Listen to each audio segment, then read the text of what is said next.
యాదగిరిగుట్టలో RTC సమ్మె కొనసాగుతోంది. Depot ఎదుట కార్మికులు ధర్నా నిర్వహించారు.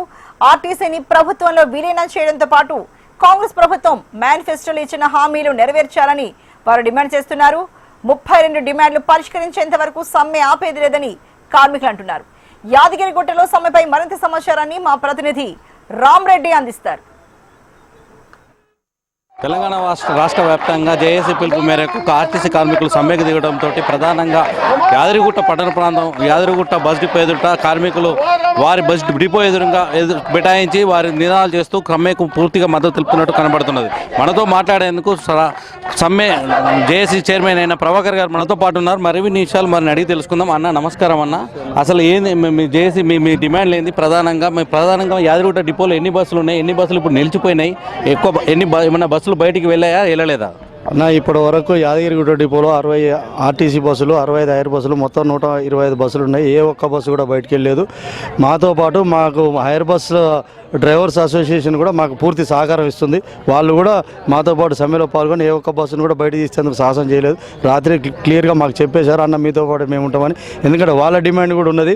ఏదైతే అద్దె బస్సుల మీద ఇన్ని రోజుల నుంచి చేస్తున్నారో ఆ డ్రైవర్లను కూడా మరి ఎన్టీ రామారావు కాలంలో జాతీయం చేసినట్టు వాళ్ళని కూడా జాతీయం చేయాలని చెప్పేసి మేము డిమాండ్ పెట్టడం జరిగింది. ప్రభుత్వం పట్టించుకోకపోగా సమ్మె తీసుకొచ్చేంత వరకు దారి తీసింది.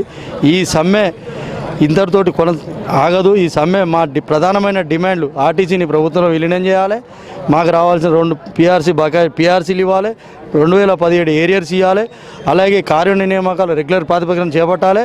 అలాగే ఇప్పుడు గత 2019లో సమ్మె చేసినప్పుడు 53,000 మంది కార్మికులు ఉండే మా దగ్గర.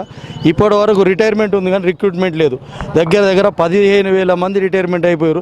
ఆ 15,000 మంది బాధ్యత కూడా మేమే భుజాల మీద వేసుకొని పనిచేస్తున్నాం. వర్క్ లోడ్ ఎక్కువైతే 12 గంటల డ్యూటీ 16 గంటలు చేపిస్తున్నారు. ఆ క్రమంలో స్ట్రెస్ గురయ్యి మా డ్రైవర్లు, కండక్టర్ సోదరులు హార్ట్ అటాక్లు వచ్చి ఆన్లైన్లో చనిపోవడం మనం పేపర్లో చూస్తూ ఉన్నాం. నెలకు 1-2 సంఘటనలు జరుగుతున్నాయి. ఇవన్నిటికీ పులి స్టాప్ పెట్టాలంటే ప్రభుత్వం చర్య తీసుకొని యాజమాన్యం, ప్రభుత్వం 2 కలిసి ఆర్టీసీ కార్మికులను ఆదుకోవాలి. మరి ఈ ప్రభుత్వం వచ్చినాక ఈయన 6 గ్యారంటీలు అన్నాడు. 6 గ్యారంటీల సక్సెస్ అయిన గ్యారంటీ ఒకటే మహిళా టికెట్ ఒకటే సక్సెస్ అయింది. మహాలక్ష్మి పథకం ఒకటే సక్సెస్ అయింది. అది కూడా ఆర్టీసీ కార్మికులు, డ్రైవర్, కండక్టర్లు భుజాన వేసుకొని గవర్నమెంట్కు మంచి పేరు తెచ్చారు. అంత మంచి పేరు తెచ్చినా కానీ ఆర్టీసీ కార్మికులను పట్టించుకోపోవడం అనేది చాలా ఘోరమైన పరిస్థితి. దయచేసి ఇప్పటికైనా సరే ప్రభుత్వం కానీ యాజమాన్యం కానీ చొరవ తీసుకొని సమ్మె తొందరగా ముగించేటట్టు మా న్యాయమైన డిమాండ్ నెరవేర్చి మమ్మల్ని మంచిగా చూసుకోవాలని చెప్పి మీరిద్దరు కలిసి యాజమాన్యం, ప్రభుత్వం కలిసి మా జేఏసీని పిలిపించుకొని మీరు మంచి నిర్ణయాలు తీసుకొని మేము గొంతమ్మ కోరికలు ఏం కోరతలేదు. మీరు మేనిఫెస్టోలో పెట్టినే మీరు మాకు మొదటి ప్రధానమైన డిమాండ్ ప్రభుత్వంలో విలీనం. ఇవాళ మీరు ఆర్టీసీకి ఎలక్ట్రిక్ బస్సులు అన్నీ తీసుకొస్తున్నారు, ప్రైవేటు పరం చేస్తున్నారు. మరి మా పరిస్థితి ఏంది? ఇంతమంది ప్రతి నెల కొంతమంది రిటైర్మెంట్ అవుతున్నారు. మరి రిక్రూట్మెంట్ లేదు, పని భారాలు పెరిగినాయి. ఉదాహరణకు మన డిపో నుంచే చూసుకుందామండి. మమ్మల్ని సమయానికి డ్యూటీ రావడం, మేము దిగే దేశం ఏమో తెలియదు. మేము సమయానికి డ్యూటీ, మరి మా యాదగిరిగుట్ట డిపోకు సమయానికి యాదగిరిగుట్ట గ్రామ పంచాయతీ డిపోలో ఉండే, ఇప్పుడు మున్సిపల్ డిపో అయింది. మరి మా మున్సిపల్ హెచ్ఆర్ఏ మీరు ఎందుకు కలుపుతలేరు సమయానికి? మళ్ళీ ఇంకోటి, మేము డ్యూటీకి వచ్చేటప్పుడు మాకు ఖచ్చితంగా వేలిముద్ర అది బయోమెట్రిక్ సిస్టమ్ పెట్టండి. మేము ఏ టైం డ్యూటీ ఎక్కుతున్నామో దిగేటప్పుడు బయోమెట్రిక్ సిస్టమ్ ఎన్ని గంటలు ఉందో 8 గంటలు పని దినాలు అయిపోగానే మిగతాది మొత్తం ఓవర్ టైం కట్టియాలి మాకు. మరి అది పని భారాలు పెంచుతున్నారు. మీరు పని చేసుకుంటూ మిగతా ఇచ్చేదే సరిగిస్తలేరు. అన్నీ ఎక్కడికక్కడే అది చేశారు. మరి మా దొరల పరిపాలన ఎట్టుందంటే మా పటేన్లని మేము మా రెడ్డిలను నమ్ముకుంటే, మరి ఆ రేవంత్ రెడ్డి సారే ఉన్నాడు ముఖ్యమంత్రిగా. మా ఎండి గారు వై నాగిరెడ్డి, మరియు మా ఆర్ఎం గారు జానిరెడ్డి సారు, మా డిప్యూటీ ఆర్ఎం గారు భీమిరెడ్డి సారు, మా డిపోలో ప్రవీణ్ రెడ్డి సారు. ఇంతమంది రెడ్డిలు ఉండగా కూడా మాకు పని భారాలు పెరుగుతున్నాయి, మీదికెళ్ళి మాకు వచ్చేటి వస్తలేవు. మరి ఇక మేము ఎవరికి చెప్పుకోవాలి? ఇంకా రిటైర్మెంట్ అయిన తర్వాత ఏ ఆస్తినో ఏ బిడ్డ పెళ్ళినో ఏదో చేయాలని చెప్పేసి వాళ్ళకు ఉంటుంది, ఒక ప్లానింగ్ ఉంటుంది. ఆ ప్లాన్ ప్రకారం చేసుకుంటారు.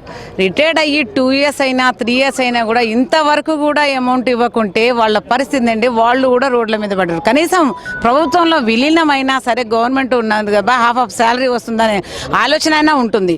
వాళ్ళకు వచ్చేది 2 నుంచి 3 వేలు.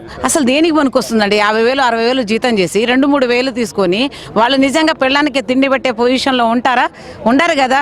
సో అలాగే ఈ మహిళా పథకం ఏదైతే తీసుకొచ్చారో మహిళా పథకాన్ని మీ రేవంత్ రెడ్డి 6 గ్యారెంటీలలో ఒక గ్యారెంటీని మేమే ముందుండి మహిళలుగా 150 మంది ఎక్కుతున్నా సరే పేషెన్స్తో పనిచేసుకుంటూ మేము ముందుకు తీసుకెళ్ళాం. మీ యొక్క పథకాన్ని గ్రాండ్ సక్సెస్ చేసాం. ఏం తప్పు చేసామండి? ఏం పాపం చేసాము? మేము ఒకటే అడుగుతున్నాము, ఆల్రెడీ 90% అయిపోయింది, దాన్ని అపాయింట్మెంట్ డేట్ ప్రకటించమని అడుగుతున్నాం. మాకు రావాల్సిన బకాయిలు ఏమంటున్నాం? మేము పెట్టిన డిమాండ్స్, మా జేఏసీ పెట్టిన 32 డిమాండ్స్ ఏదైతే ఉన్నాయో ఆ డిమాండ్స్ అన్ని నెరవేర్చేంత వరకు డెఫినెట్లీగా ఇదే సమ్మె కొనసాగిస్తాము.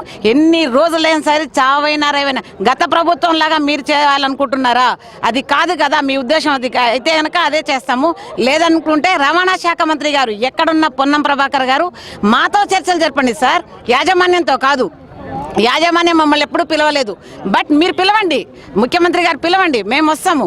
వచ్చి మా సాధక బాధకాలు మీరు వినండి. యాజమాన్యం ఏదో చెప్తా ఉంటుంది, మీరు వింటా ఉన్నారు. ఇదంతా కాదు, మేము చెప్పిందే కరెక్టు. మీతో మాతో మా అనుభవం ఉంటుంది కాబట్టి డెఫినెట్లీగా మాకు సమ్మె చేయాలని ఏమాత్రం సంతోషం లేదు. ఎండాకాలంలో మమ్మల్ని చంపకండి, ఆడపిల్లలు ఉసురు పోసుకోకండి. చూస్తున్నాం కదా, మా కోరికలు నెరవేర్చే వరకు మా సమ్మెను ఇలానే కొనసాగిస్తాం, ఊవెత్తున సాగిస్తున్నామని మాతో పాటు చెప్తున్నారు. కెమెరామెన్ రవితో యాదగిరిగుట్ట నుండి రామరెడ్డి.